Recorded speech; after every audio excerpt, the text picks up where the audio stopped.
Okay, good. Good morning to all of you guys. Happy Tuesday. Today is September 13. Beautiful day to be outdoors, but today we are here taking some new training when it comes to the new RPA. Today I'm gonna be speaking about the RPA, all 16 pages. Hopefully I will go through all of them today. And if I don't, we'll definitely continue on a different training next Tuesday. But today's class is too much is to emphasize mostly on the grid on the first 3 pages, and then gradually move on to the pages 4, 5, 6, 7, 8, and move on and so on. Okay, but again, please take notes. If you have a copy of the RPA, which we did ask you guys to print it out for you guys. If you guys don't have it, please take notes. Because I am gonna go through every single paragraph from the grid. Okay. Any questions, please feel free to wait to the end or unmute yourself and we'll definitely go from there. Okay, guys, so we're good. Ready? All right, good. So let me start sharing my screen with you guys. Let me.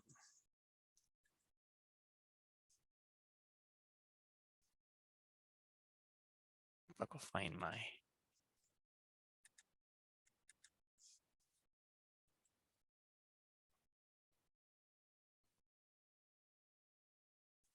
Okay. Can't find it. That's weird.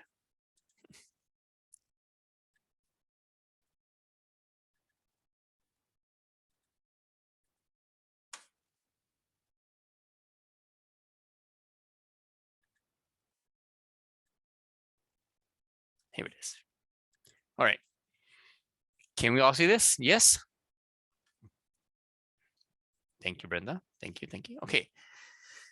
So first things first, I'm going to skip all this right now. My main focus is the RPA. Because again, I've been seeing a lot of mistakes, a lot of little errors here and there. They could definitely cost your clients, a lot of money, including yourself as well. We don't want that. Any misrepresentations when it comes to helping our clients, in this case, the buyers, okay?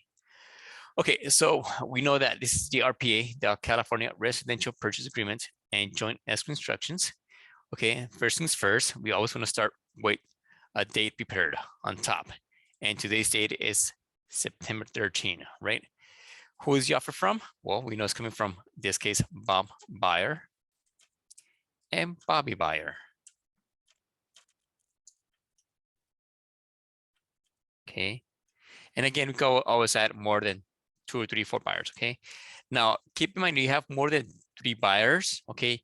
You have to add car form ASA, because the system doesn't only has spaces for 2 initials here. Okay, so if you have more than 3 buyers, you need to add car form ASA, additional signature addendum. Okay, and that's going to give you not more spaces, but it's going to actually point out, in this case, the first 2 primary buyers, in this case, Bob and Bobby, right, to pretty much sign initial every single contract and disclosure from here going forward. Okay, so keep that in mind. Okay, it doesn't mean that the other 2 other buyers, okay, they are in the contract, but again, since the contract doesn't allow you to sign or initial, okay, and this is why. Okay, so in this we gotta add car from ASA. Okay, property address, let's make one up. In this case, it's gonna be 1234 Main Street in Southgate. Okay.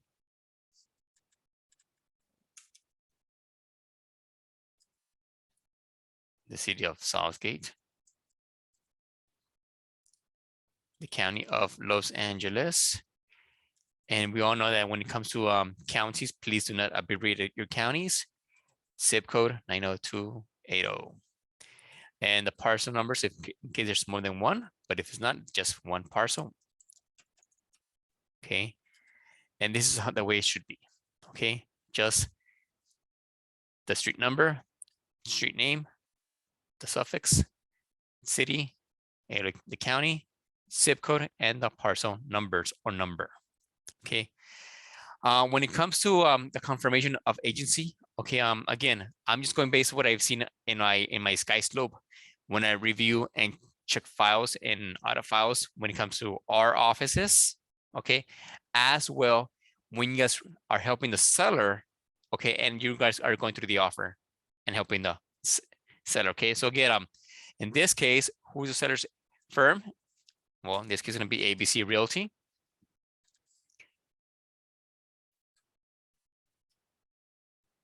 And they're helping the seller only.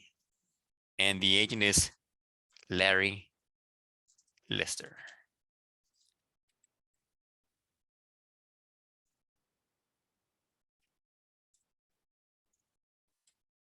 Okay. And then, of course, our firm is Berkshire Hathaway Home Services, California Properties. And our license number, it is 00338699. That is our broker's license number. So please take a note of that, okay? And you're helping the buyer. And of course, then your name goes here. Freddy Gamboa, this is me.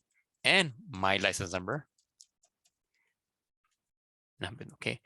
Now, so this is the way it is, okay? What I have seen in the past, that when it comes to the confirmation, the boxes that need to be selected are left blank, okay? So please be very, okay, crucial when it comes to having these boxes to be selected, okay? Because if you don't select any box, I will point it out and I will have you actually draw another disclosure, which is a confirmation of agency, and that's card form AC, okay? If you don't select any boxes, I will make you actually do another card form, which is card form A as in Apple, C as in Charles, confirmation of agency, okay? Now, another thing that I want to address is when it comes to having a dual agency, okay? If you guys see, for example, if you're helping the seller, okay, I'm sorry, if you're helping the buyer in this case, which is right now we are, right, helping the buyer, and we know that, okay, the other party, okay, from the MLS, it has the same license number as you do when it comes to the broker, okay, this automatically becomes a dual agency across the board. Now you might ask yourself, well, wait a minute, why is that, Freddie? Well, I'm just only helping the buyer. I'm not helping the seller. Well, you're wrong. Keep in mind when you belong to the same broker, okay, in this case, we're under the same umbrella for Berkshire Hathaway Home Services, okay?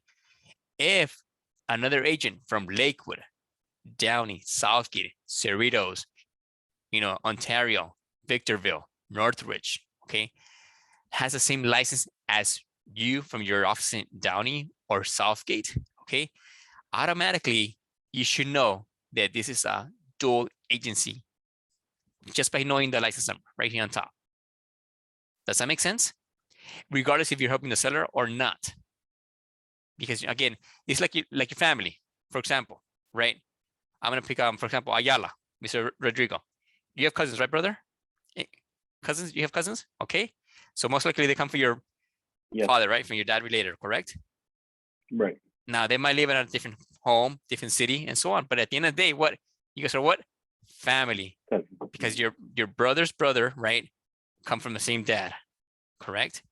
And that's how it is. So we come in the same umbrella. Again, in this case, Bruce Mulhern, which is our broker who passed away back in 18, right?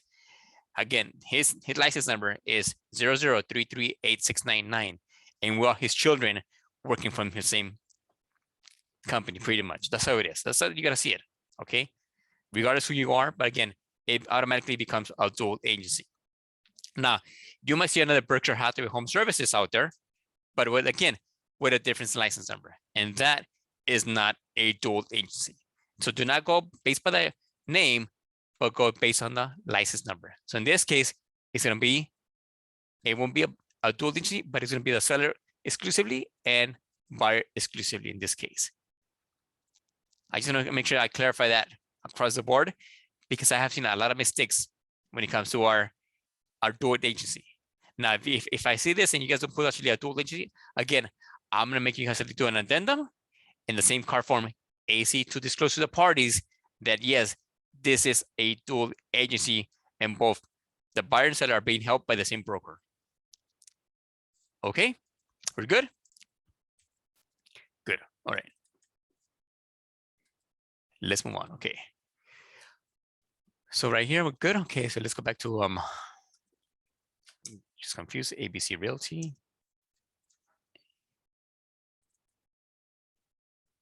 All right, let's move on. Okay, let's move on.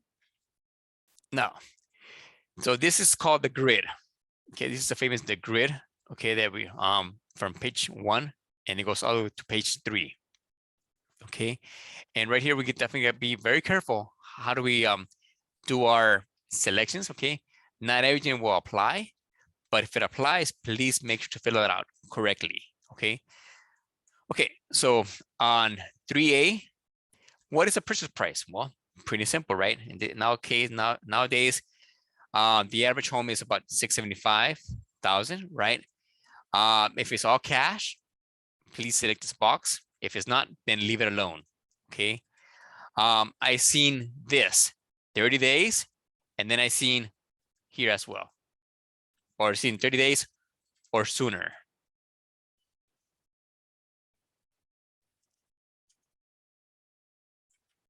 Okay, that's not the right way to do this. Okay, it's either one or the other.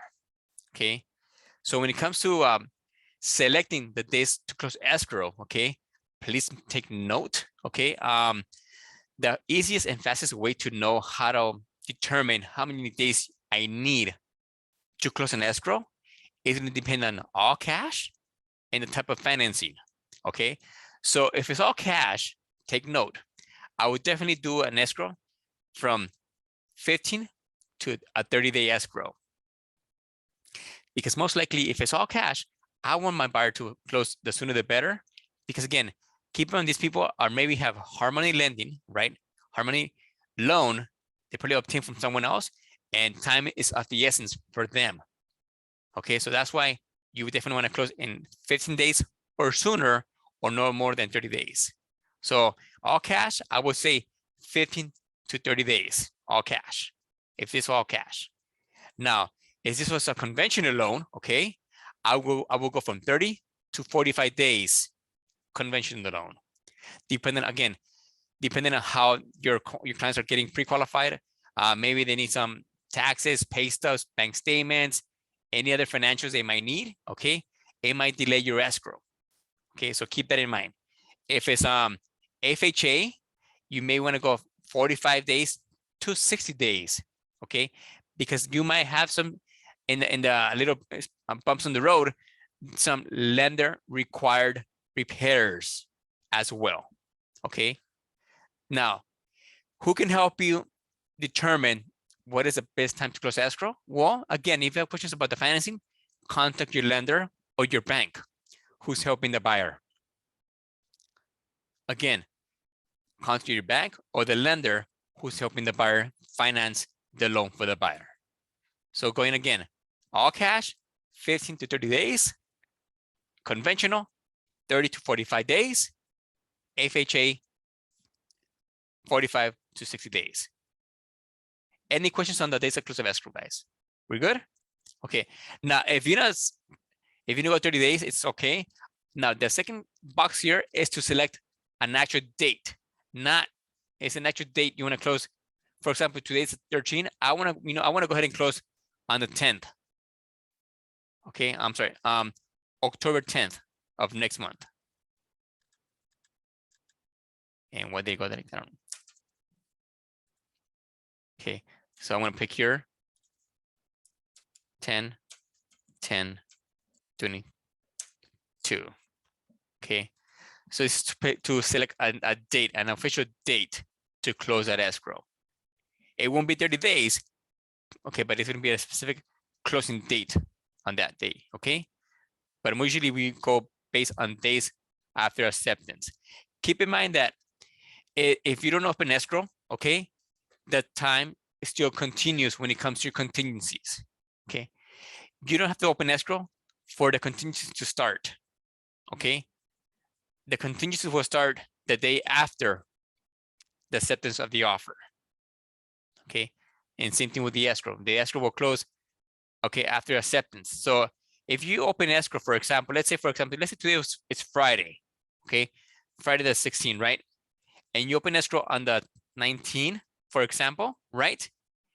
So well, if you see the extra instructions, right, most likely it would say it's going to close on the October 15 of the following month. But you might say, well, Freddie, mate, well, we didn't open until the 19th. Shouldn't close on the 20th? No. Keep in mind, they go based on the day of acceptance. Please keep that in mind, okay? Okay. Letter C, expiration of the offer. Keep in mind that the offer has lifespan of only 3 calendar days, okay? After the last signature from the buyer has been signed. Okay, so the offer is only good for 3 days after the last signature has been signed by the buyer. Okay, by 5 p.m., or if you want to extend it, okay, you can always extend the days. Okay, maybe you want to give instead of 3 days. Okay, maybe instead of Friday, you want to go all the way to maybe next 20th, next Tuesday, by 6 p.m. Okay, you want to give it a week. Now, what would happen if you don't give it any extra time for the offer to stay alive, okay? And you're waiting for the seller to respond on your offer. But maybe because, today's Tuesday and they want to wait until the weekend to review all the offers. What would happen to your offer? Does that mean your offer dies? Does that mean your offer still stands? Or do you got to submit a new offer? So please unmute yourself or put it in the chat box. What do you guys think? If you submit an offer today and they're telling you, well, Rodrigo, we're going to review all the offers until the weekend, but you didn't put anything here to give it more life. And you know that by the 16th, your offer is going to die pretty much. So what happens to your offer? Have you write another offer? You just go with this one you have, or it expires. It expires, right? Now, it does expire, correct? Yes. But now let's say that you did get a response. You got a counter back to your offer from the seller. So that means that your offer is back active? Yes, it is. Okay. If they respond to your offer, even though it has expired, yes. In other words, they gave it CPR, right? So your offer becomes alive once again. Okay. As long as they give you a counter offer. Now, if they don't, then pretty much your offer has expired. Now, keep in mind, even though they did counter back to your offer, or maybe they did accept your offer, for example, right? But your buyer, maybe by then, he already changed their mind. You know what?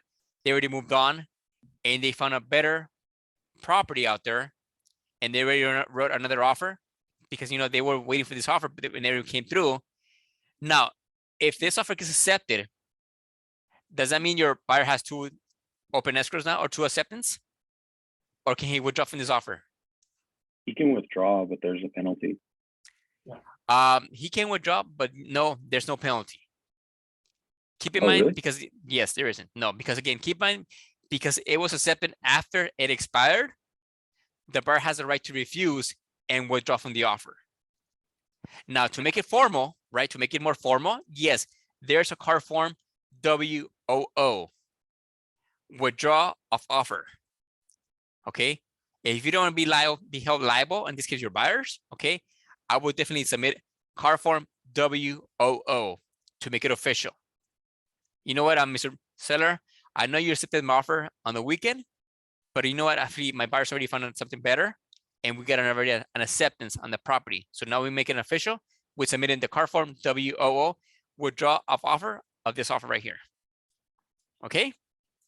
But no, there's no penalty. Okay, so keep that in mind. There's no penalty at all. Okay, so in this case, this is how the way it is. Okay, now when it comes to your letter D1, initial deposit amount, okay, usually we definitely want to encourage our buyers to come in with at least 3% of the sales price. Okay, and what is 3% of 675? That'll be 20,250. That's 3%. Okay. Now this 3%, I will tell you why that 3% comes into play once we go to the next pages. Okay. So please hold that thought.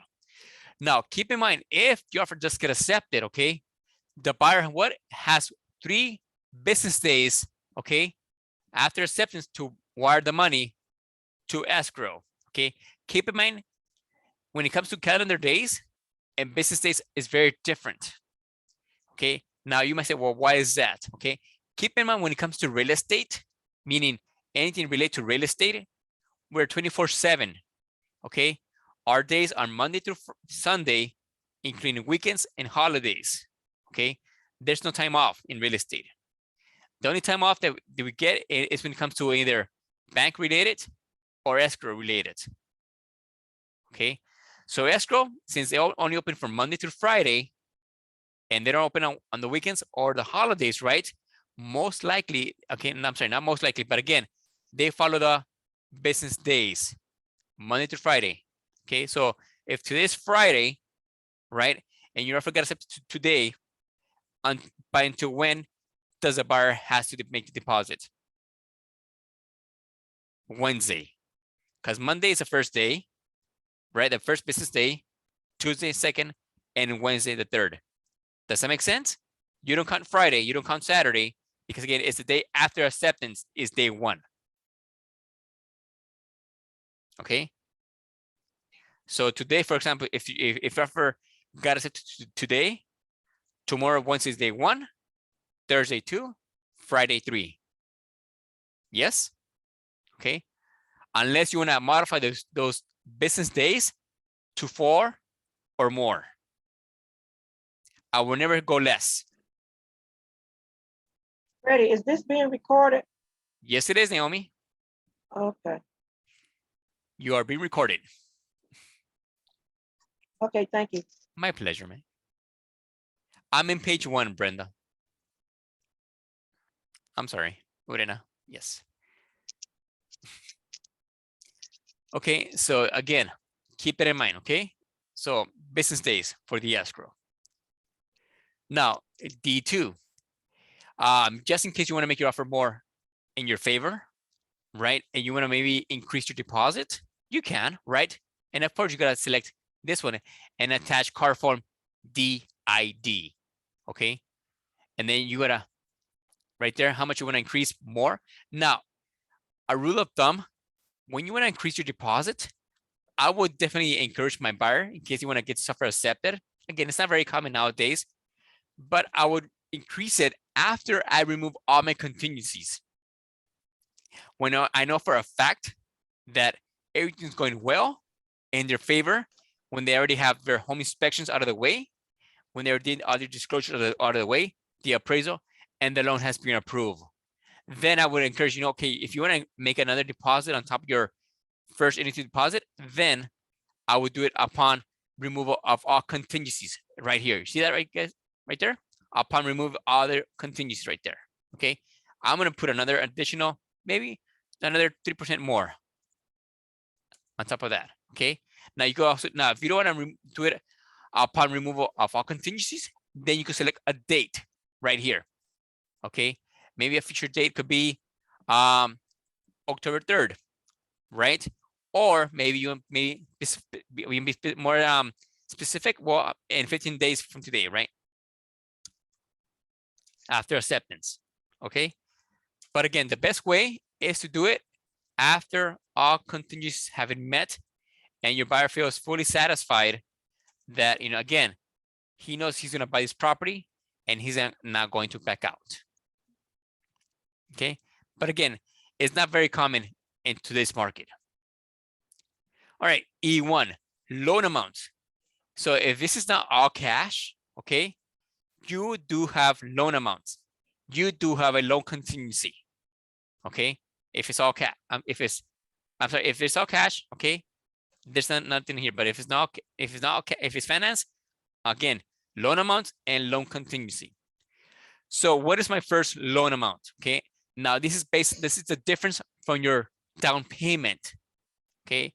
So let's say we're going FHA, right? So FHA is 3.5% of the what? Sales price. So in this case, it's 675 times 3.5% minus that. It is 651, 375. That is that is 96.5 loan to value right there. Okay, so again, get your sales price minus 3.5%, and that's going to give you 651, 375. And again, don't forget to select FHA right there. Okay. And again, I have seen that you guys actually have done FHA loans and you guys forget to put or select the box FHA. Now, if this is an FHA, okay, financing, keep in mind you need to attach car form FVAC and HID as well. Okay, car form FVAC is a FHA administrative clause, and the car form HID is for your protection, get a home inspection. Again, car form FVAC is the FHA appraisal administrative clause, and the car form HID is for your protection, get a home inspection. Two different disclosures that need to be filled out by your FHA buyer. Okay. Any questions on this FHA guidelines? Yes, Brenda. Where did you get the 3.5 from? When you face FHA, a buyer, the minimum Oh, down okay. payment, yes, is Got it. 3.5%. Yes. Okay. Okay. Yeah. So for your FHA buyers, the minimum down payment is 3.5%. Okay.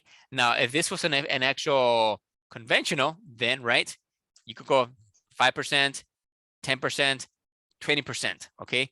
And by default, we know, right? By default, this is what? A conventional loan already.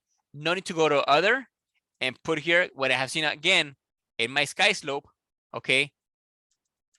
I have seen this. Okay. Please, folks, read your boxes. Okay. No need to put again other conventional loan because again, by default, right? It's already there. Okay. So in case we're going to put 10% down, in this case, what? So 675 minus 10%. 67,500. Yes, sir. But what is my loan amount?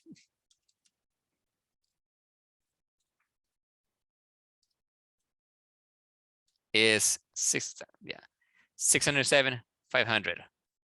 That's my loan amount, and it's 10% of that, right? So now I'm left with 90% on this. Okay. All right. Real fast before I proceed, actually, one last comment when it comes to the earnest money deposit. Again, by default, okay, it says it's gonna be what? Wire transferred. Okay, I have seen this as well.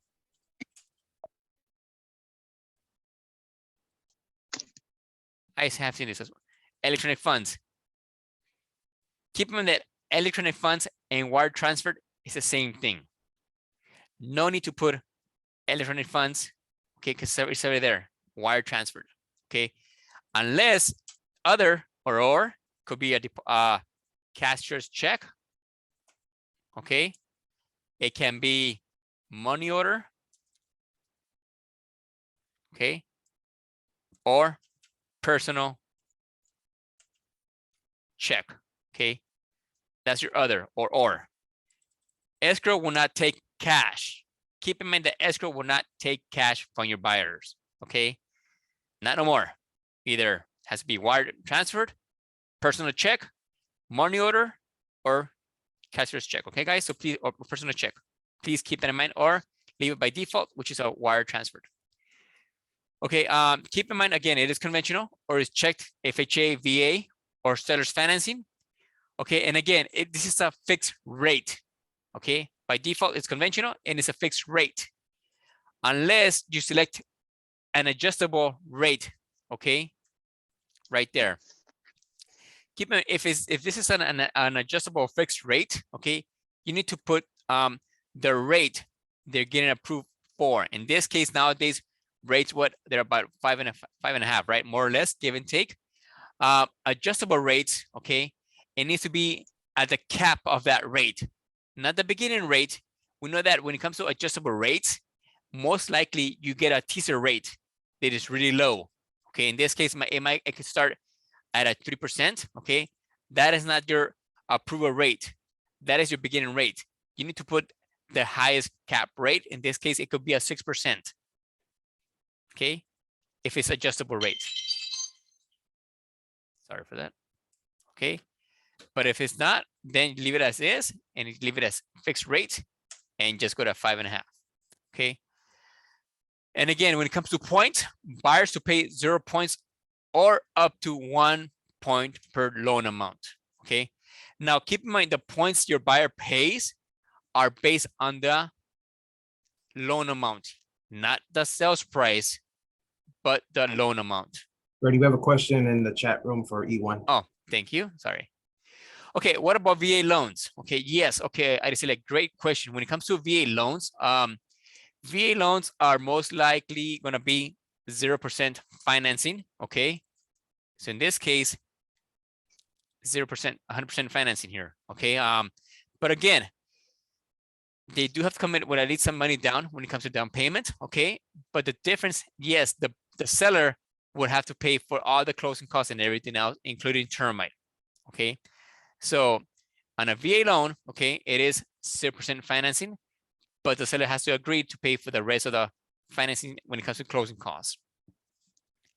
And that's a great question. Okay, but again, I'm not saying it cannot go. Yes, a lot of people actually, there's a lot of programs out there for VA loans, but the best way it can help you is, again, contact your lender. And you're asking, what is the loan amount of 90% when it was, okay, when it comes to, why is the loan amount 90% when it was 3%? Keep in mind, because we're going based on the actual loan amount, Aricelia, okay? The loan amount is up here, and this is the actual, the initial deposit here. So even though, yes, it's combined at the end, right? But it's just telling you the difference of the 3% you put in down here and the loan amount, which the buyer is being financed in this case. You're asking who pays for the other services. Which other services? Are you speaking about the closing costs? The closing costs are being, they could be negotiated between the buyer or the seller, okay? And nowadays in this market, okay, most likely you could ask the seller to pay for the closing costs.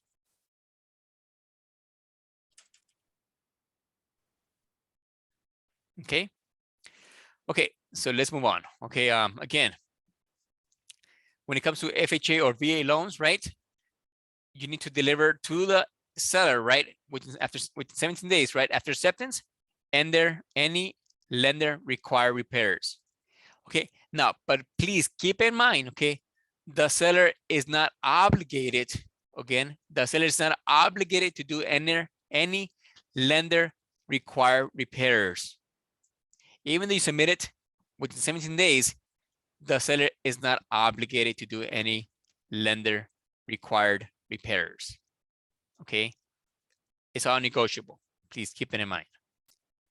Now, when it comes to paying the closing costs right here, I'm sorry, the points here. Okay, if the lender charges more than 1%, okay, so in this case, what is 1% of the actual loan amount? Okay.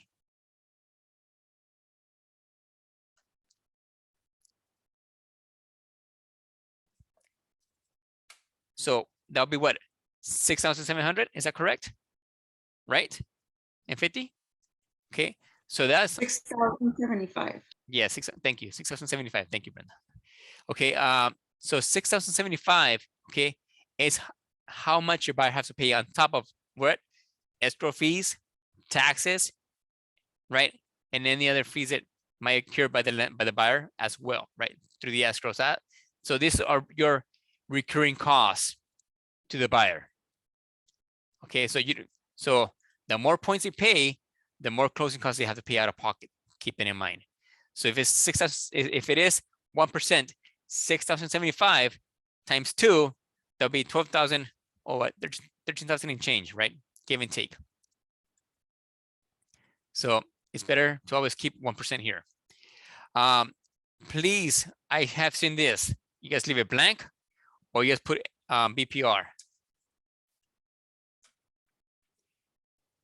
Okay, I don't know why they came with that little acronym, which is best prevailing rate. Okay, the best prevailing rate is not something. Keep in mind, this is gonna be your this is gonna be your first contingency for the buyer. Okay, this is gonna be your first contingency. Okay, why is that? Because if your buyer, okay, in this case, okay, let's go back a little bit. Let's go back a few months back. Okay, and I believe Ms. Brenda Bailey had a little example on this case. We know that at the beginning of the year, the rates were really low, right? Remember when the rates were at 3, 3.25, 3.5, and then in April, May of this year, eventually it went up for 4, 4.5, 5, and so on, right? So this right here is going to be a contingency to protect your buyers. Okay, how is that? Because you're saying that, you know, your buyer's getting approved at a rate at a 5.5. So if the rate goes up to a 6%, guess what? They could walk away without any penalties or any consequences, because guess what? If this rate goes up, that means they cannot no longer afford that payment they were at one point quoted on that sales price. So let's say they were quoted maybe $2,500 on the sales price, right? And the loan amount and everything else and down payment at a rate 5.5. But if the rate goes at a 6%, what would that do to the payment? It's not gonna be $2,500 no more. It might jump to $2,700 or $2,800. Who knows, right? Now, can your buyer still afford it? Maybe not. So it's always important to always have a rate here. Do not leave it blank. Because if you leave it blank, you're saying and you're telling the seller, hey, you know what? I don't care at what rate I'm getting approved for. Does that make sense to you guys? So please always have a rate. Now, if you don't know the rate, always ask your bank, your lender, to give you the rate they're being approved for. Okay? Because again, this is the way to get out without being penalized. Okay, right here. Okay. E2 is for any other second loan or seller's financing. Okay. And again, same thing. And this is going to be a fixed or adjustable, just like on top. And then again, on E3, the type of occupancy by default is primary, or it's checked as secondary or investment. Now, keep in mind, if you select any of these boxes here, okay, this rate can go higher, okay? Because if you're saying that your buyer is intending to buy this property as a secondary or investment property, okay, and the lender sees this offer as an investment or secondary, then guess what? This rate will not be as a primary rate. So now they're seeing this as an investment or a benefit that the buyer intends to what? To rent or to do some investment on this property. So you might trigger something else on this loan, okay? So instead of being at 10%, it might be at 20% or higher on the pre-qualifications to the buyer. Unless you know for a fact that, yes, they intend to do this as a secondary home or investment, then please, by all means, select the box that is required here. A secondary home, it could be a vacation home, maybe in Big Bear, Mammoth, or out of the area, okay? An investment can be a rental property, okay? So please keep that in mind. Secondary, it could be a little vacation home. An investment, it could be a rental home, okay? But if not, then leave it alone and leave it as primary residence, okay? So the bank doesn't see that they're trying to do a little something that they're not supposed to do. Now, when it comes to the benefits of down payment, here it is. How much money they got to bring down, and there it is, okay? $47,250. Okay, so any questions on page 1 of the grid? We got it covered? All right, let's move on.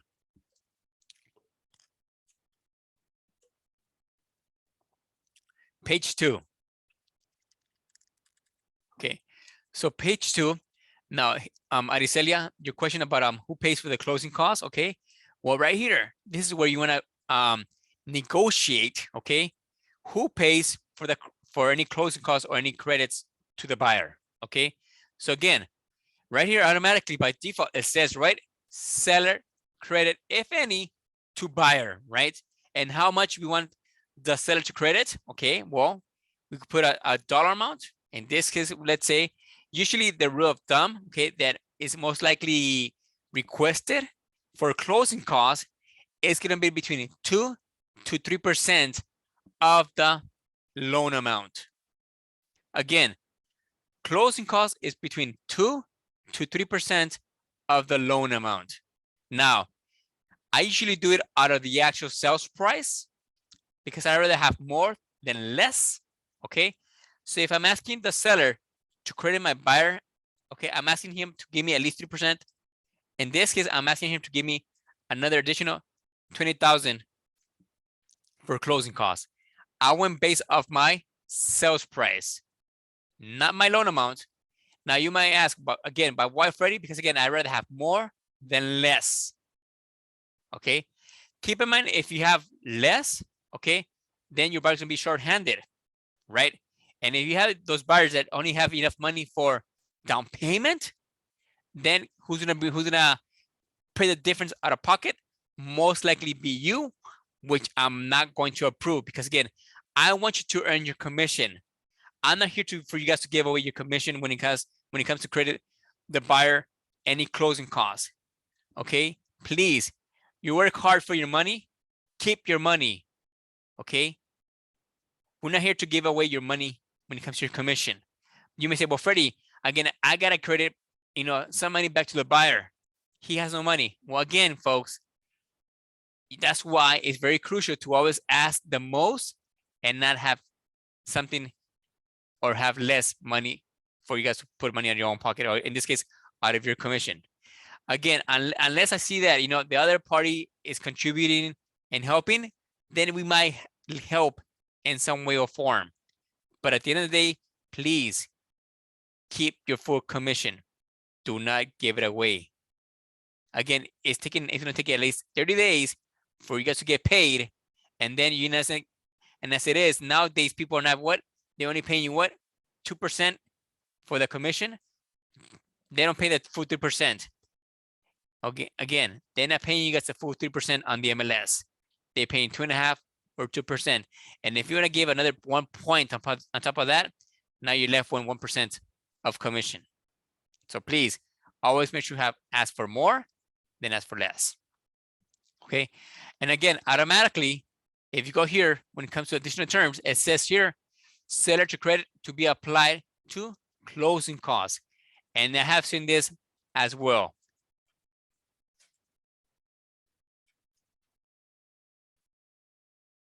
Okay, redundant. Okay, again, please, it's already here. Please read. No need to put again closing costs because it's already here. Seller to credit to be applied towards, okay, closing costs. Now, so let's say that closing cost was only 17,000, right? And we asked for 20,000. So does that mean the difference of the 3,000 that we didn't use, does that go to the buyer or does it go back to the seller? The difference of the closing cost, does that go to the buyer or to the seller? Who knows this question? To the seller. To the seller, yes. Okay.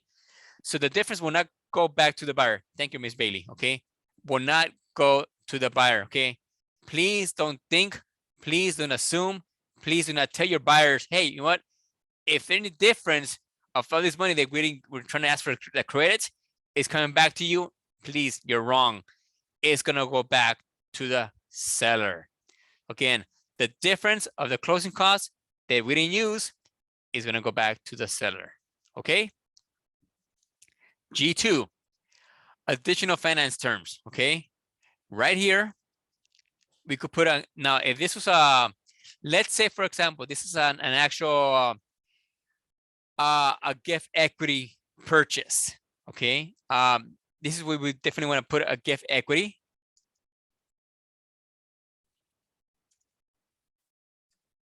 Okay. Now, what is a gift equity purchase, Freddy? Well, a gift equity purchase is when a family, okay, member are buying the property for themselves. Let's say maybe the parents are selling the property back to their children. In this case, right?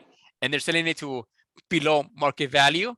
Again, they're making just, again, they're not making a penny out of the sale, but they're just actually selling it to do a gift equity purchase sale, pretty much. So this is where you want to put here a gift equity purchase. Okay. Or you can also put as well that, you know, another term you want to put as well that down payment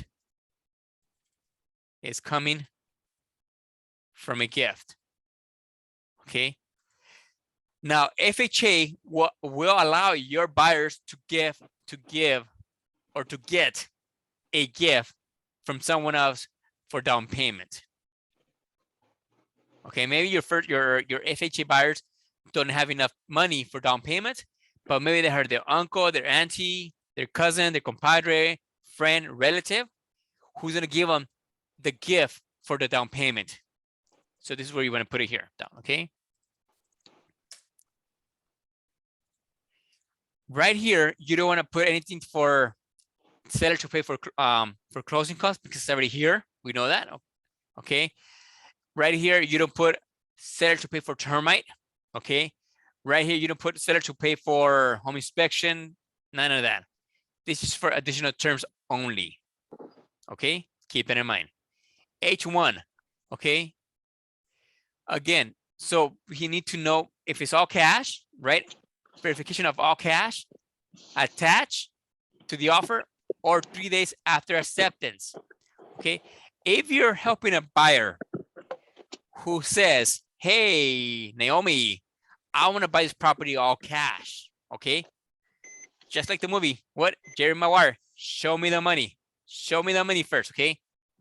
I need to see the bank statement that what? That you are going to buy this property all cash. Because again, it's not just for me, but it's also for the seller to be aware that you're pretty much a buyer who's being legit and who's buying this property all cash. Okay, that you're buying that again, you're not bluffing, that you're not off flash and all cash, right? And this is again, if you have a buyer, please always ask them. Do not be shy. Don't get timid. Okay, to ask them to show you bank statements that yes, they're buying this property all cash, because you need to submit it.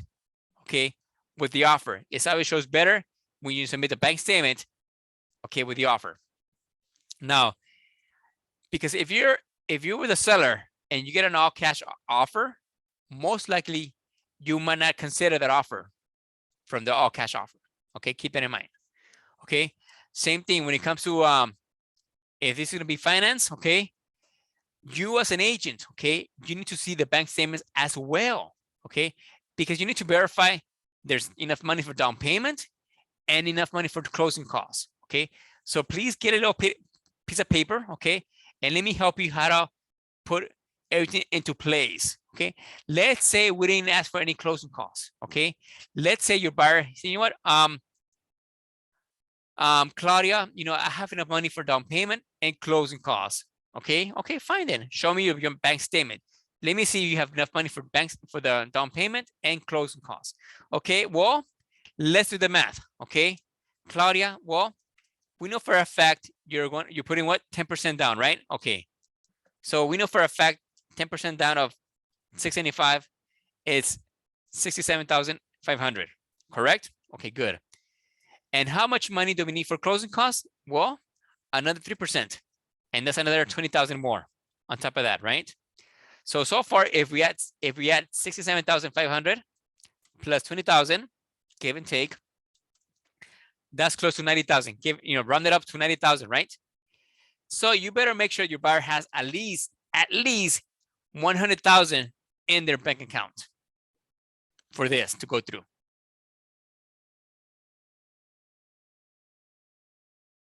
Does that make sense to you guys? Yes, because if you see, if you know, if your client says, well, you know, I have enough money for down payment and closing costs, and they only have half of that, which is 50,000, can they cover for everything? No, they can't. Right? So please be very careful when you're helping your buyers buy a property. Okay. And if they don't have it, all the money, okay, then most likely you need to ask what? For closing costs. Or they better get some way or form they need to get the difference for the closing costs and down payment. Okay, so please keep that in mind. When it comes to letter H3, the verification of loan application, okay. Also, I have seen this has been left blank, okay. We need to know if you have a pre-qual letter, a pre-approval, or a full underwritten a pre-approval letter, okay. Now, what is a fully underwritten pre-approval? That's a DU approval, okay. A pre-qualification letter is not always enough on a purchase contract, okay, to be attached with it. Because again, it just says that, you know, Bobby and Bob buyer have been approved based on their credit reports and down payment and so and so. And here's your FICO scores. That's it. That's your pre-qualifying letter. A pre-approval, it gets a little more detail, right, in that letter. It might show you maybe the FICO scores. It might show you they're actually the loan to value, pretty much. They're you know, more detail, you know, the rates are getting approved for and so on, right? Now, but the fully underwritten approval, right, or pre-approval letter, that's your DU approval. DU stands for desk underwriting approval. Okay, now that's going to give you pretty much like about 5 or 10 pages, right, to submit with your offer. It's going to show you credit report. It's going to show you the FICO scores. It's going to show you the creditors, who they owe, right, and how much they're being approved for. And also it's going to give them also a loan number as well, okay, on the DU approval. So always make sure to select one of the boxes here. Okay.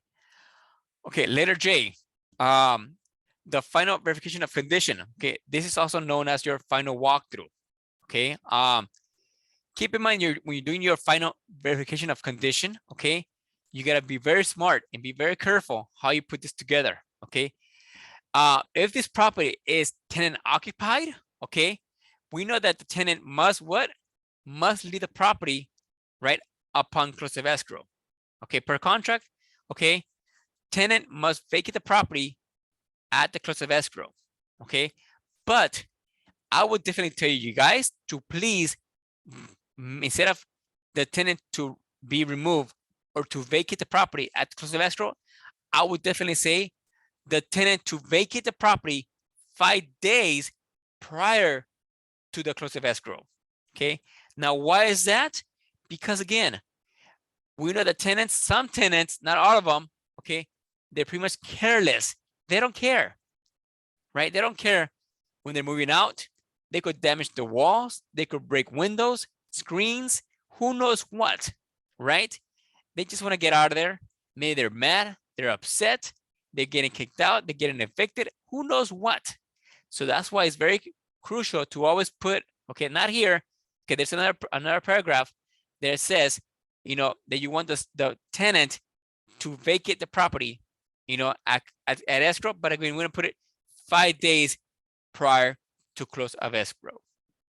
Okay, now if the tenant does leave 5 days prior to close of escrow, then you want to go here to do your final walkthrough at least 3 days prior. Okay, 3 days prior to close of escrow. Okay, because hopefully by then they already have moved out, everything's out of the way. Now on the 3rd day, okay, 3 days before to the close of escrow, you could go ahead and do your final walkthrough. Okay, and check everything that is right, nothing's missing, nothing was taken, the property is still the same way you saw it from day 1, and there you go. Okay, so any questions on letter J? Okay, now if there's no tenant occupied, then yeah, you can leave it at least 5 days prior to close of escrow. Okay, now letter K, assignment requests. Okay, 17 days after acceptance. Okay, now the assignment request, okay, this is when you want to add or delete any buyer to that transaction. Okay, you have 17 days after acceptance to do any changes to this contract. But again, the seller has to agree to those changes as well. Just because you want to add or delete a buyer, the seller needs to agree to those changes to take place. Okay, and for this, when you add or delete a buyer, okay, you need to use car form AOAA. Car form AOAA. Okay, please do not use an addendum or do not use put something on an email or text message. Okay, the proper way to remove or to add buyers is car form AOAA. The addendum is not the right way, and I have seen it again and again.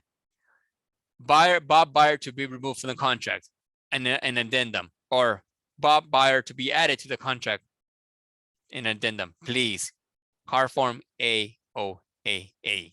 Okay, that's the right form to use. And again, you only have 17 days after acceptance to do such changes to the contract. Letter L1, the loans, right? Keep in mind the loan, everything across the board, okay, now is 17 days across the board. Before, on our previous offer or purchase contract, it was 21 days for the loan contingency. Now that has been changed to 17 days, okay? Keep in mind, if it's all cash, there's no loan contingency, okay? There's no loan involved, so there's no loan contingency. But again, FHA, conventional, and VA, there is a loan contingency in place. And how many days does the buyer have to remove it? 17 days or other, okay? You go 21 days if you want to. You could go 14 days if you want to, okay? It's up to you. Or if you say, you know what? I don't need a loan contingency. I'm going to remove it from the get-go, from the beginning. I'm going to remove the loan contingency right now, okay? So what does that mean if your buyer cannot obtain a loan approval? Can the buyer cancel based on the loan contingency? No, he cannot. No, she cannot. Because you're saying, you know what, from the beginning, I'm going to remove my loan contingency. I'm going to render and I'm going to give him my rights to cancel my purchase by not having a loan contingency. So, but you better be very careful that your buyer will get approved and obtain a loan approval. If they don't, then most likely you just jeopardize that purchase, okay? And do not go going checking and selecting boxes, okay? Always be very careful how you select your boxes, okay? L2, the appraisal. The appraisal contingency based upon the appraised value at a minimum purchase price or other, right? So it's going to be the minimum appraised value, right? And again, how many days does he have to remove that appraisal? 17 days, could be more, it could be less, or again, if they don't need an appraisal, you go ahead and select this box right here, okay? But again, here's a little remark, right? A little comment. Removal of appraisal contingency does not eliminate appraisal cancellation rights on car form FVAC. And this is for your FHA buyers, okay? Keep in mind, when it comes to FHA buyers, a lot of lenders do not approve the removal of the appraisal contingency, okay? Now, if they don't approve it, most likely, then that contingency will not go into play, okay? That's why it says here, the removal of the appraisal contingency does not eliminate appraisal cancellation rights on the car form FVAC, which is an administrative clause, okay? So please keep that in mind. L3, investigations property, right? So now again, we have 17 days to what? To investigate the property. And this is our home inspections, right? are home inspections. Okay, it could be a home inspections, roofer, fireplace, foundation, septic, and many others. Soil, who knows what, right? Information of access to the property, right?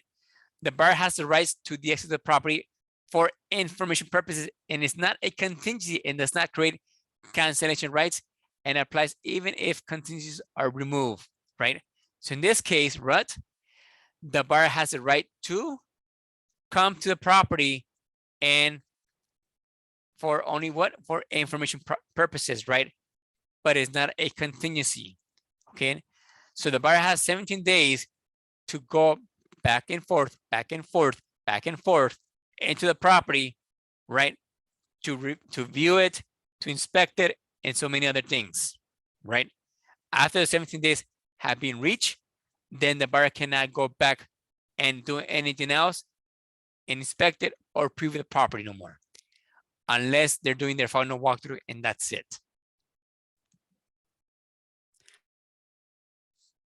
Okay, letter L4, review of seller's documents. Okay, so the buyer has what? 17 days. And the seller has 5 days to provide to the buyer all disclosures, reports, and everything else related to the property. Okay, so the buyer has 17 days to review TDS, SPQ, lead base, affidavits, anything like that, okay, must be reviewed.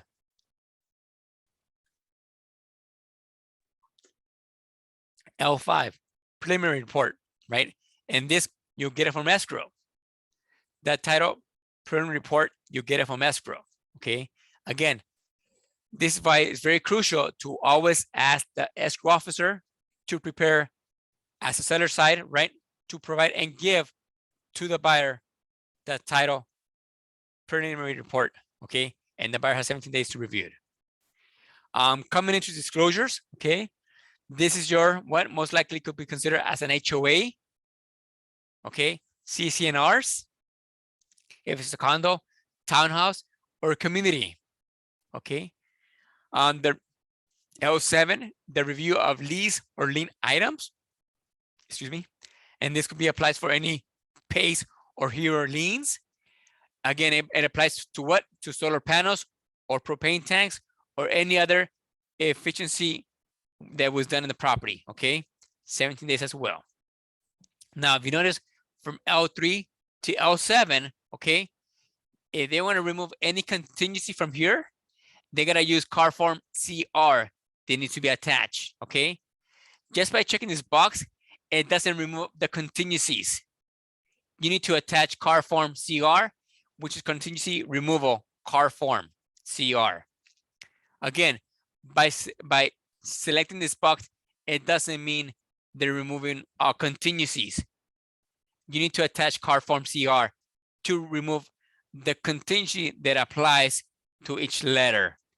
But if you select up here, yes, right here automatically, those contingencies when it comes to the loan and the appraisal are being removed from the beginning. Okay. So any questions on L1 through L7 when it comes to removing and reviewing contingencies within 70 days or upon the purchase contract? Okay. And the last one, also L8, okay, this is the contingency of purchase.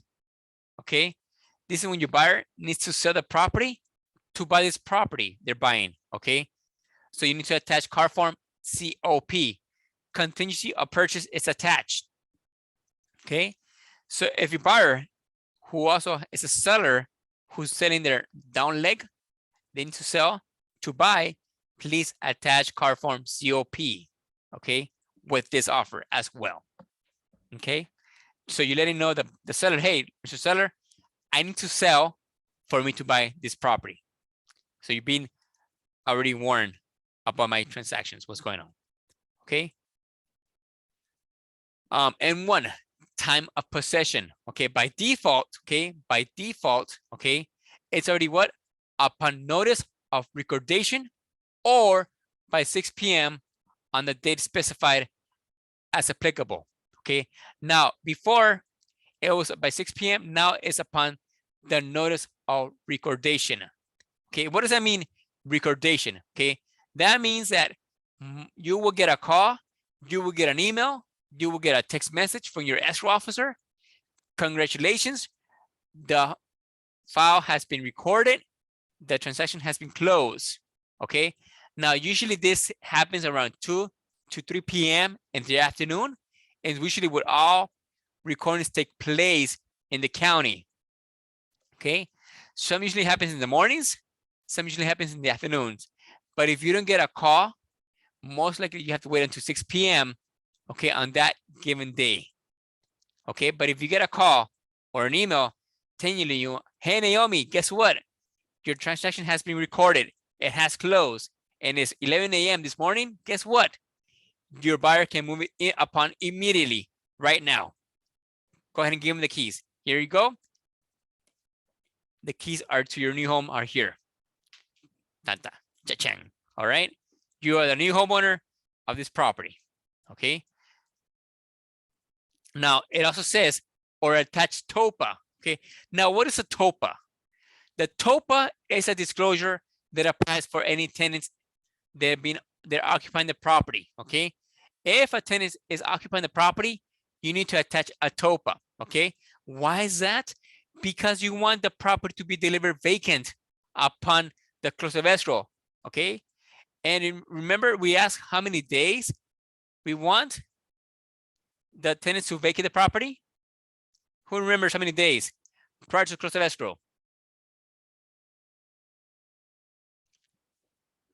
Anybody? Nobody? Oh my goodness. What's the matter with you guys? The chat says here 5 days. And why is that, Araceli? Why 5 days?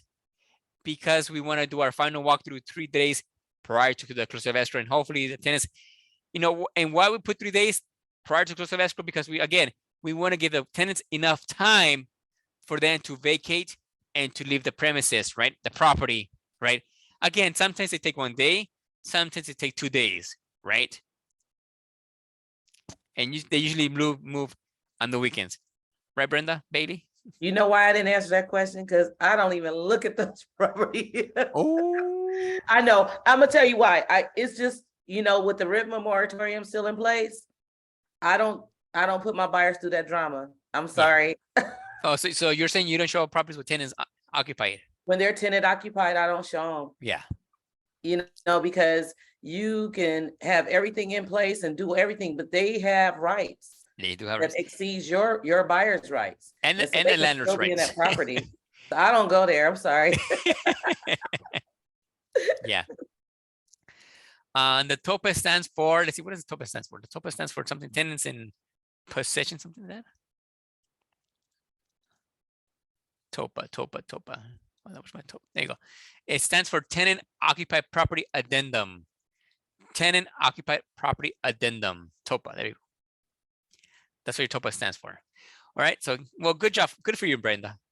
Good for you. All right. So, yes. So, but again, 5 days prior to the close of escrow, we wanted to vacate the property. Okay. And then M2, keep in mind that if you're going to grant or allow the seller to occupy the property after the close of escrow, right? We need to attach 2 different type of forms, car forms, that is, okay?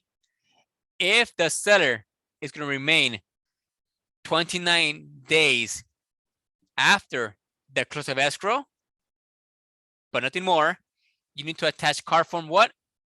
SIP, car form SIP, right?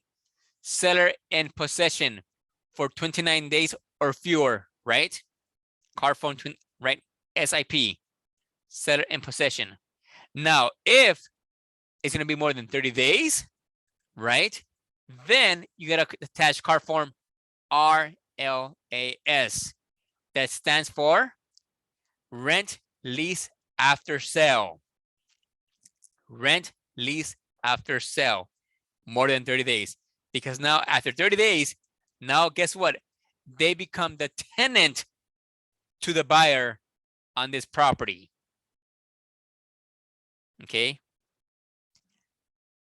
So if the tenant or the homeowner who became the tenant does not want to leave after the 30th day, guess what?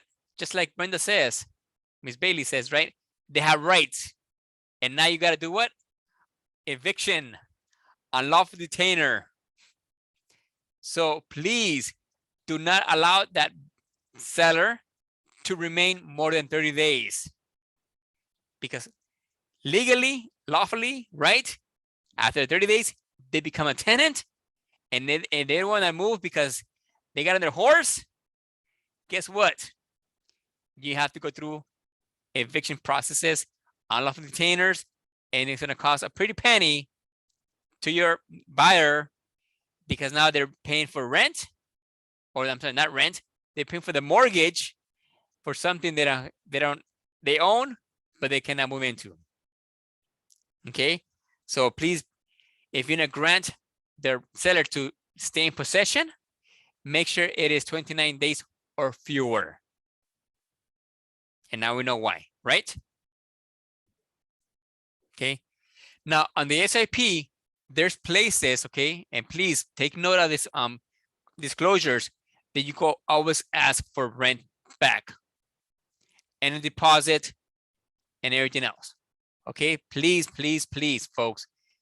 Okay, I encourage all of you guys to please go through all these card forms that I'm mentioning right now, because again, you definitely want to put some sort of weight on your disclosures, especially to leave a deposit in escrow from the seller in case they damage the property or they don't want to move out or something happens. Okay, and I have seen again that you guys, because you want to get accepted, because you want to do it the right way, the best way to help your buyer, you guys don't ask for any deposit, you guys don't ask for any rent back. But again, you're instead of helping, you are hurting your buyer by not asking for deposit or rent back from the seller to pay to the buyer. Okay. M3, tenants occupying units. Okay, again, see TOPA addendum, right here it is, tenant occupied property addendum, right? If tenants occupied, TOPA or other attached. Okay, so please, Brenda, Bailey, if you're gonna show properties with tenants, who knows what, but again, always attach the TOPA. Okay, seller's delivery of documents. Okay, we know that seller has 7 days to provide back to the buyer. When it comes to signing and returning to the escrow holder their provisions and instructions, both parties have 5 days to deliver back to the escrow holder. Time to pay fees or other HOA documents, 3 days. Okay. Another tip or advice for you guys, if you're helping the seller, okay, please, please, please, please do not wait until you get an offer accepted to order your CCNRs and your HOA documents. Okay, a lot of HOAs, okay, they take their sweet time to provide CCNRs and HOA documents, right? And that's gonna extend the contingency period to the buyer, which you don't want. Okay, please, upon taking the listing, if you know it's a condo, a townhouse, or a community that has an HOA, please, I encourage you guys to please get a check from the seller, okay, that we need to order or have them order the HOA documents and CCNRs. CCNRs are your what? Your covenants, restrictions, and oh my God, I blanked out. Conditions, covenants, restrictions. Thank you. Thank you. Yes, that. Okay, so please, okay.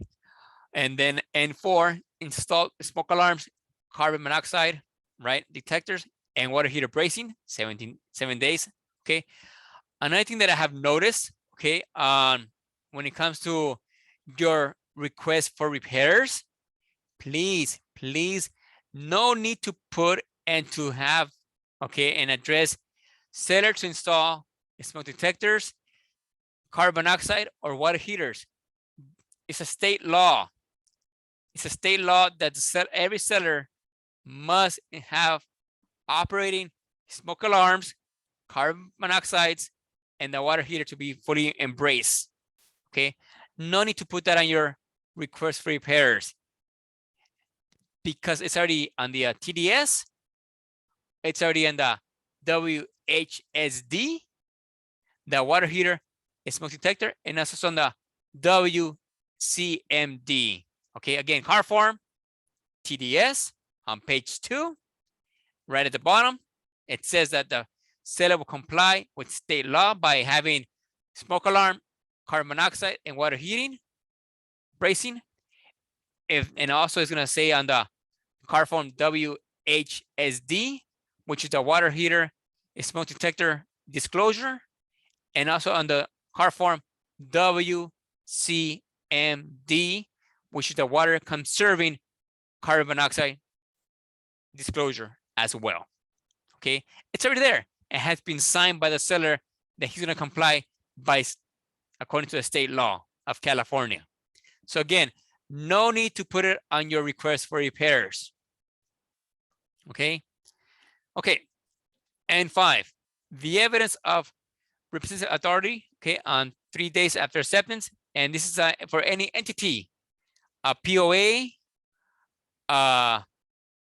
trust, corporation, right? So we definitely got to identify or to provide the evidence of the representation of authority. In this case, it's going to be corporations, power of attorneys, trust, and probate, right? Okay, so keep that in mind, okay? And this is on paragraph 28.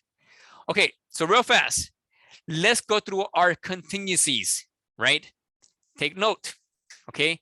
So the buyer has what, how many contingencies? 6 different contingencies, right? When it comes to different items to review and to check for. The first one, inspections. 2, investigations. 3, disclosures. 4, reports. 5, appraisal. 6, loan. So we know that your inspections, what are they? Home inspections, septic, fireplace, foundations, soil, who knows what, right? Your investigations, what are those? It could be your city pre-sale inspection report. It could be your, maybe you wanna build, check with the city, any other investigations, maybe crime reports, Megan's Law. We love Megan's Law, right? Miss Bailey. That's your investigations, right? Anything that affects the property, right? Disclosures, right? Every disclosure is going to be given from the seller back to the buyer to review. And those, what are those? SBQ, TDS, lead base, earthquake, the questionnaire, receipt, and the list goes on, right? SPSA, statewide, right? That's your disclosures. Reports. What type of reports? Again, it could be their city pre-sale reports, terminal reports, preliminary reports, title. What other reports? Roofer report, any other report, okay? Leases, lien, right? Solar panels, etc., right? Appraisal, and then the loan, the last, okay? So please always follow that sequence, okay, when you're helping the buyer. Have you gone through all these six sequences, right? Then I'm here to help you as a buyer, okay? Now, also when you're helping your buyer, okay, keep in mind a lot of buyers get really picky, and we know this for a fact, okay? But when I'm helping my buyers, I always tell them to always focus at least 4 major items when it comes to the property, okay?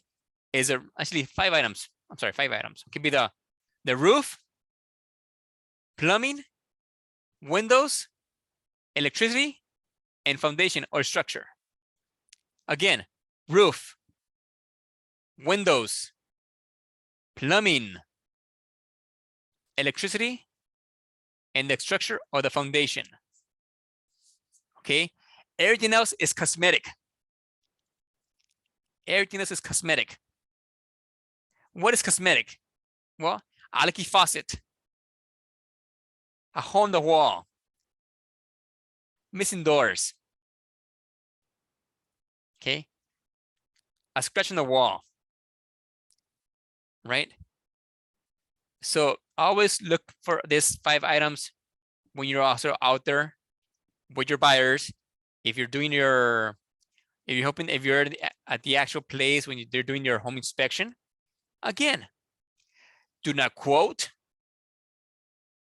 do not give prices, just recommend them. And if you don't know how a roof has to look, okay, again, just point it out.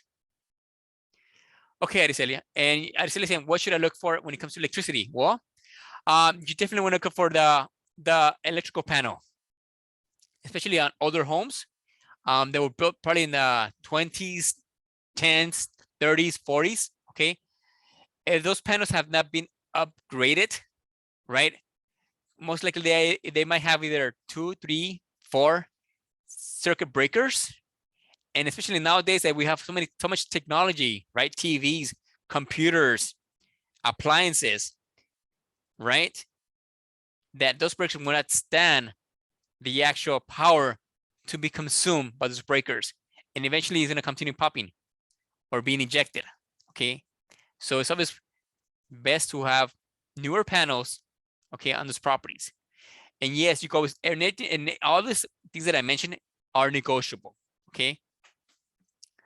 Another thing you can also see on your properties, okay. If you go through your home, okay. If you have maybe in a home that was probably built in the 30s or 40s, okay. If you look through the little outlets, the little prongs and little outlets, you might not have a 3-prong outlet. You only have a 2. The third one, which is a little circle, that's your negative prong right there. Okay. And a lot of older homes are not grounded. Okay. So that's, you could definitely tell if the house is not grounded, and it's most likely it has an older panel in the property. What is an ideal electrical? And she's asking again, what is the ideal electrical panel? Well, again, keep in mind to have an ideal electrical panel that you have enough circuit breakers, right, to withstand all the power that's being consumed in the house. You're welcome. Thank you. She says thank you. Okay, so again, folks, roof, windows. Windows is another thing that we definitely, okay, roof. Okay, you could tell roof when it's good or bad, especially when a roof has multiple layers, especially when you go through the eaves of the roof and you see like a stack of layers, one on top of the other, right? Most likely they have multiple layers, right? So if you have multiple layers, that means that roof, most likely they put a new roof on top of the other one. Again, that's not a good sign, because again, it's adding more weight to the actual roof itself, to the ceiling of that roof, right? Windows, older windows, especially in the early 20s, 30s, and 40s, right? You have wooden windows. Okay, if you have wooden windows, most likely it goes back to a home that was built in 1940s and below, right? 50s, 60s, and 70s, you have aluminum windows, okay? Aluminum windows. So if you have a window next to you, look to the window. If you have an actual aluminum window, your house was probably built in the 60s and 70s, unless it was actually updated.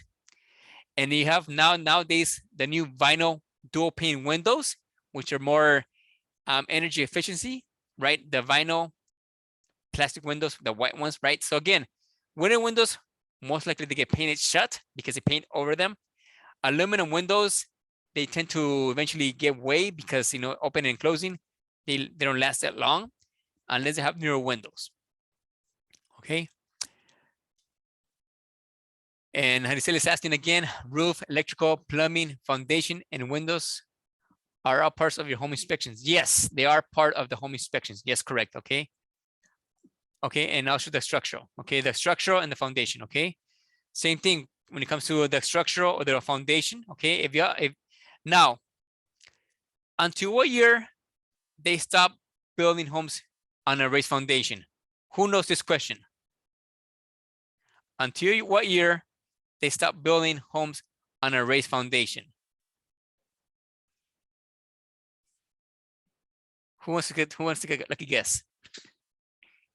Is it 1976? No. No. Lower. Oh. 67? 1960. Oh. If you notice on your questionnaires, on your disclosures, right? When it comes to the questionnaires of the earthquake disclosure, is built before 1960. Anything over 1960 and up, you don't need that disclosure because homes were built on a raised foundation. So that's a good way to know. If you're showing a property that was 1955, guess what? It's in a raised foundation. Anything over that, over 61, is sitting on a slab. Okay, so keep that in mind, folks. 1985, no, Rodrigo. 1960, my friend, 1960. Just same thing with lead-based paint homes, right? Again, any home that was built before 1978, right? It was most likely painted with what? With lead-based paint, right? And what does lead-based paint causes to pregnant women? Birth defects, asthma, that's a bunch of stuff, right? And after that, now it's oil-based or water-based, right? Wow. Okay, so keep that in mind. Okay, guys. So again, roof, windows, plumbing, electrical, structure, right? Okay. Let's see, where are we now? And 3, time to pay fees. Well, we went through that. And 5, yeah, we went through all that, right? Okay. So any questions on page 2? Any questions on page 2 before we move on? Nope. All right, let's move on. Page 3, okay, of the grid continues. Okay, P1, okay, items to be included and excluded, okay? Items included are items specified in paragraph 9b, right, are included and the following if checked, okay? Now, we all should know what is the difference between real property and personal property, right, folks? What is real property?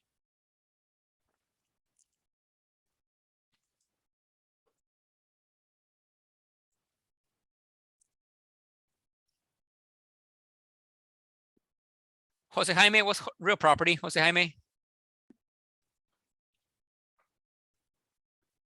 Anybody?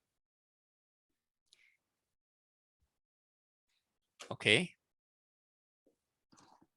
Things that Something are that's part of- immovable, Oh, there you go. Go, Lorena. something that's immovable. Immovable. Yes. Yeah. Immovable. Yes. Something that's immovable or something that's attached to the actual property itself through a screw or something. Okay.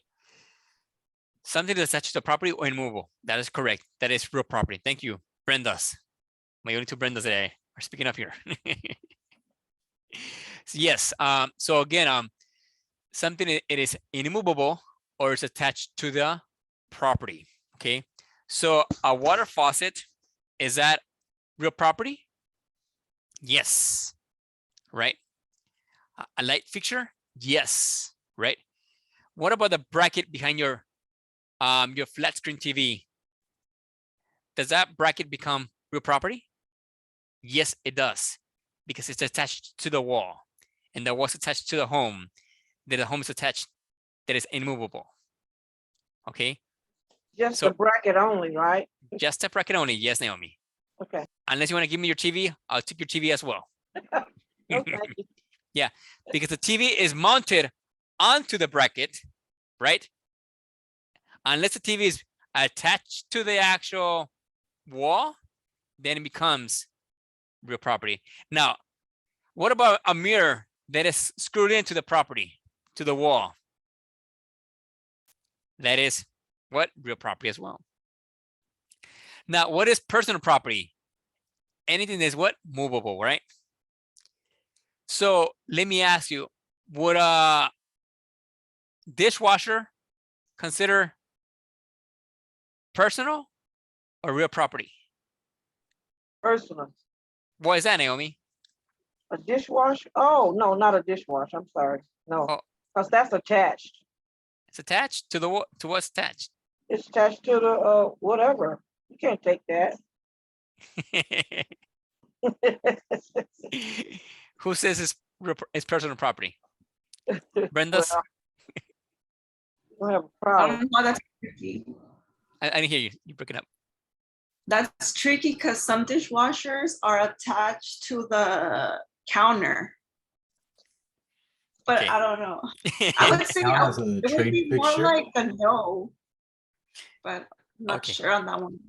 No, actually, a dishwasher is personal property. Just like a washer and dryer, they're not attached. Oh, Yeah, you might think it's attached to the countertop, but it goes into a cavity, right?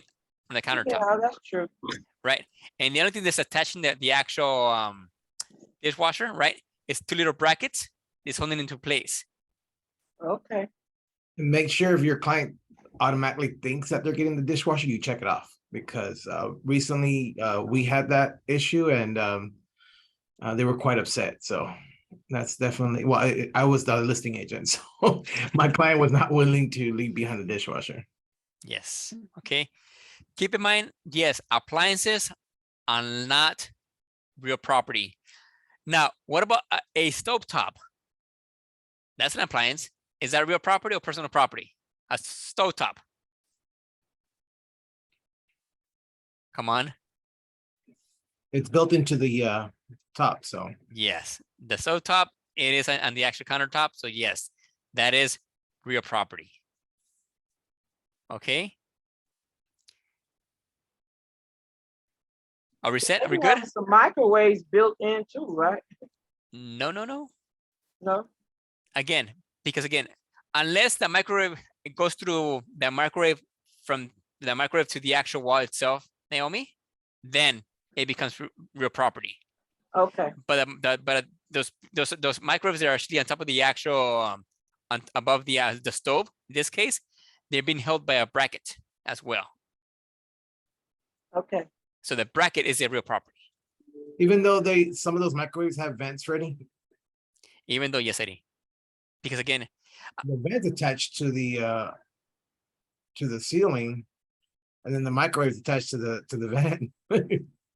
yes. Well, unless that vent, the little hood wrench, right, it is connected with through a pipe, right? Then yes, now you made it real property. Made a real property. Okay. Yes. Okay, there's questions on the chat. Let's see. Araceli says dishwashers, yeah, it is personal property. Thank you, Araceli, for that. The stovetop, it is personal property, correct. I'm sorry, the stovetop is real property. And she's asking, what about the wall ovens? Wall ovens, those, again, those can be removed as well. Aricelia. So wall ovens, they can be removed. And I have seen people they do remove those wall ovens because again, just like a dishwasher, it sits into a cavity of a place. But they can only be attached by a brace, right, Freddy? Yeah, a brace. They're attached some other way where you could tell they were screwed in and stuff like that. That Yeah, kind of changes everything, no? right. Now, unless that appliance, it has a self-attached brace, right, together, joint, like soldered, then that becomes actually real property. But you have a little brace or little bracket that is not attached or soldered into the actual unit itself, then it's just like the actual wall mount, right, from your TV. So to be safe, if your client wants it, if you're making the offer, check it off, right? Yes. So again, always go and check boxes here because again, another thing that we have experienced in the past, that just because the MLS says washer and dryer to be included, right? Do not automatically assume they will leave it behind. You got to come here and select what you want to be included, okay?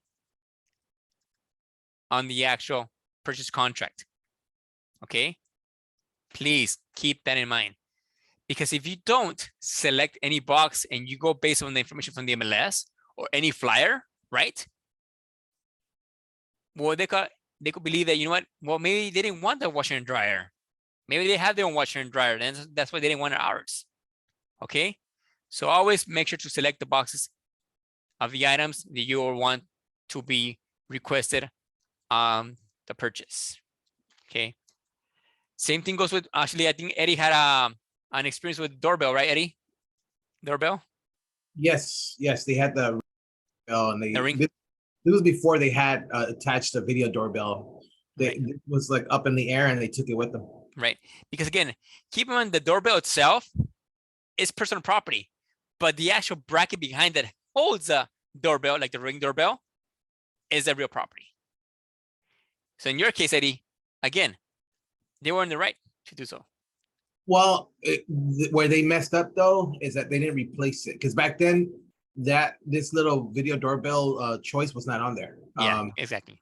So them taking it, it was okay, but then they were supposed to replace it with, like, you know, just a simple Doorbell. doorbell. They had a doorbell that worked, and now taking it, there's no doorbell. Yeah.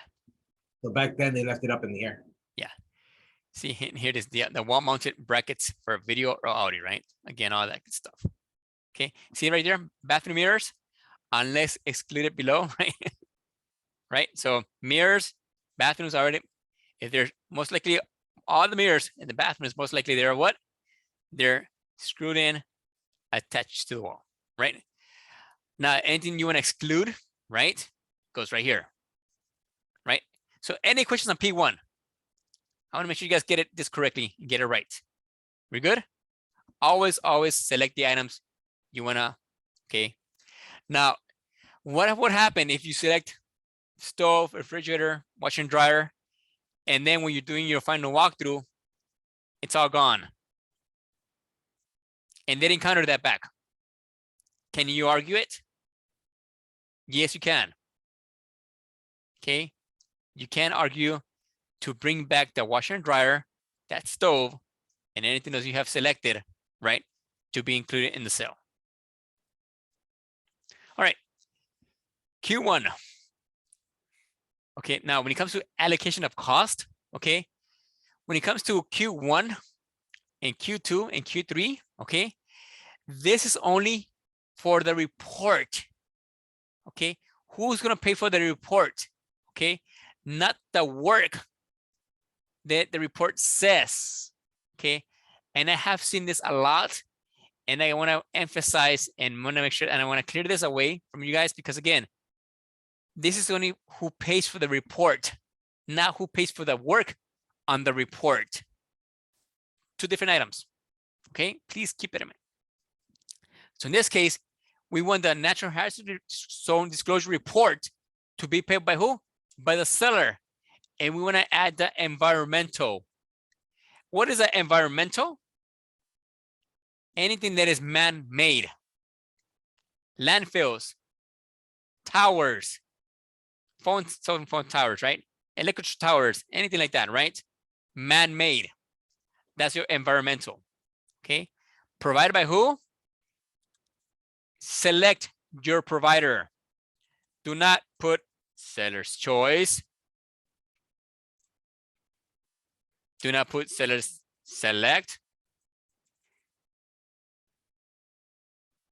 It's up to them. I seen all this.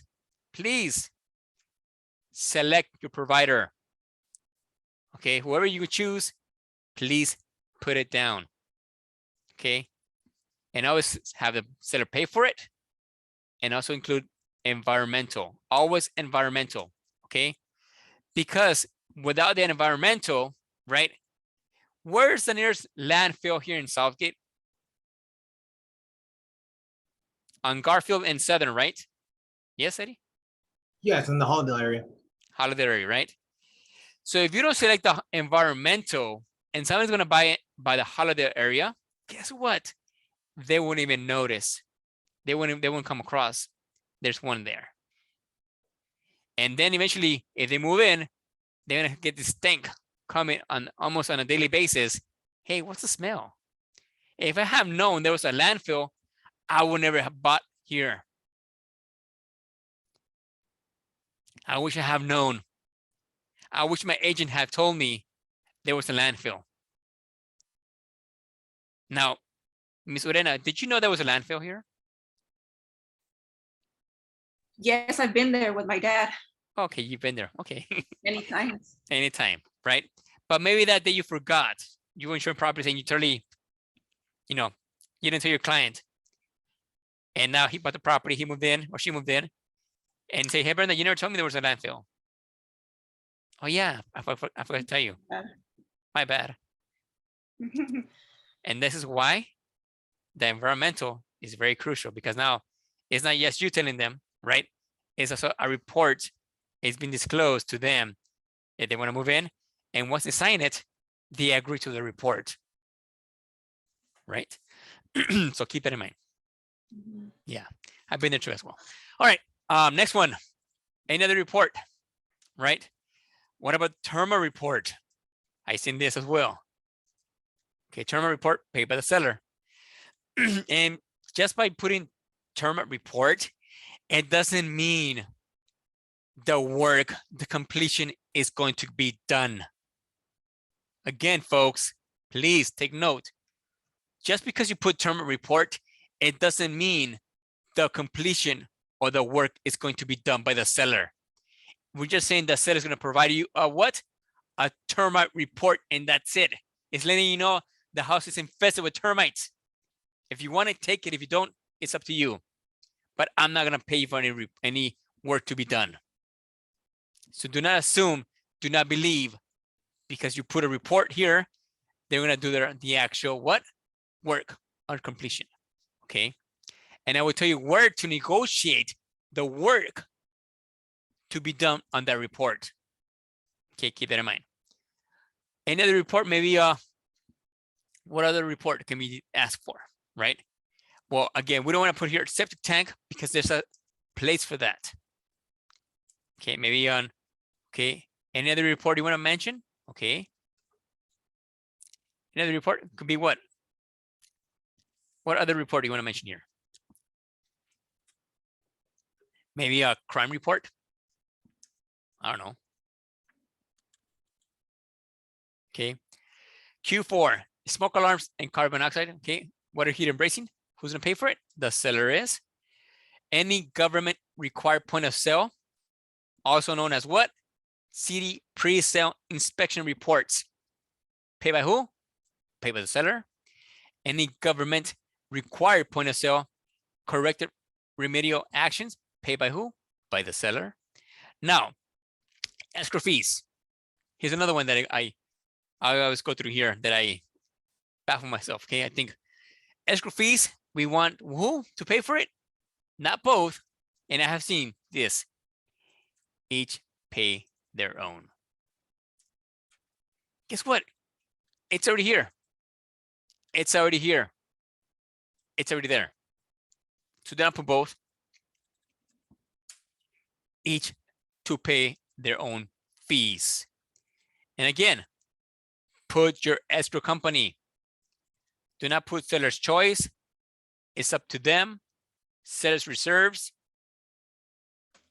Please put Castlehead Escrow, ABC Escrow, whoever you use for your escrow company, please put that escrow holder's name.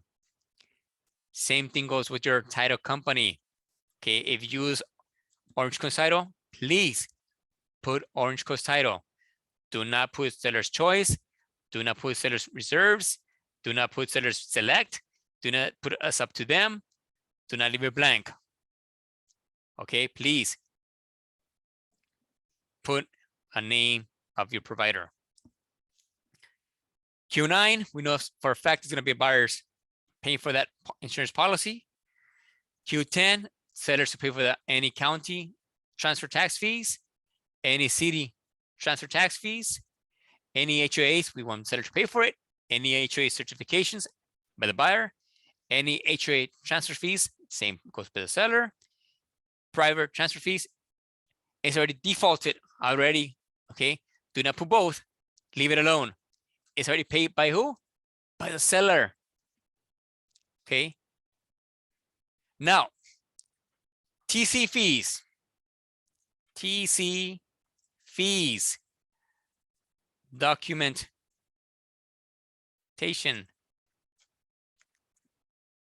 Fees.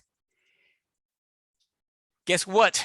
If you were in our class about 2 weeks ago, when our legal counsel, Mr. Jim, I'm sorry, yeah, the attorney, right? What's his name? Jim Henson, right? We can no longer charge TC fees to our buyers. Okay, due to RESPA, we're not allowed to charge transaction coordinator fees to our buyers. Okay, so we need to do another different disclosure for that. Okay, and I'm gonna stop right here because I don't want to get into detail too much into detail on it, but I want to continue next week on this page and also how to charge that TC fee to the buyer. Okay, so I'm gonna stop real fast. Any questions so far from from P1 through Q15? Any questions so far? No? Any question on page 1 or page 2 or anything that I went through? Araceli is asking about Q1.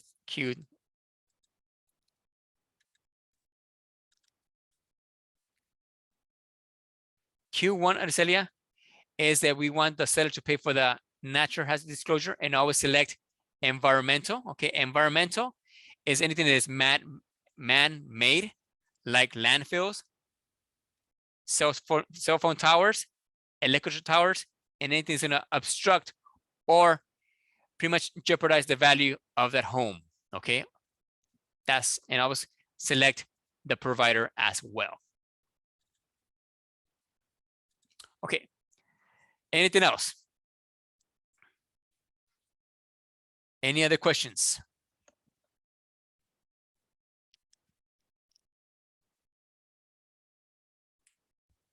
Okay, I'm gonna stop recording.